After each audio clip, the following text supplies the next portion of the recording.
Kevin Harvick, what happened out there? Well, you know, our car was a little bit tight, and we were just trying to make it to the end, and we were catching the 18 and the 23. And, you know, I always said Greg Biffle was a good guy, but he's about the most impatient thing. I'll be waiting when he comes in. I remember walking past the pit box on pit road and looking up and seeing Kevin Harvick, arms folded, and I remember thinking, he's just looking tough.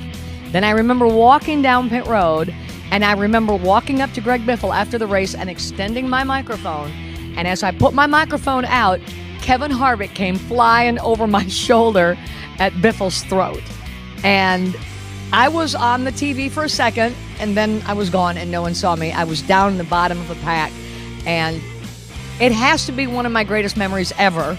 I always keep the microphone running, but to have Harvick flying over your shoulder at the throat of Greg Biffle at the end of the race was one of the greatest memories of a fight ever that I've been in the middle of, and I've been in the middle of a lot of them. The images still stick with me.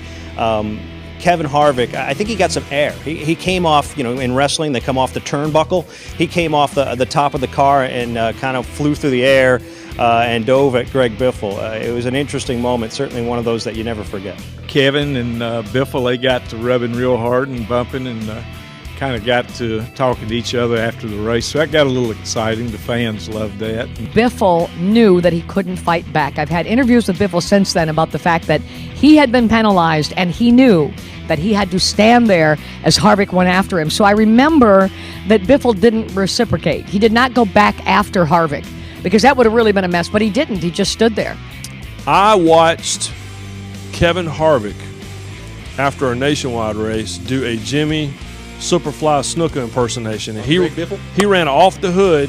We're all standing around getting, you know, hey, Kevin, what happened?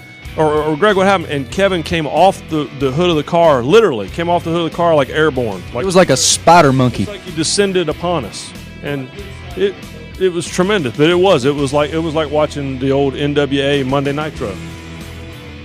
I love that place. We love that place. We love you, Bristol.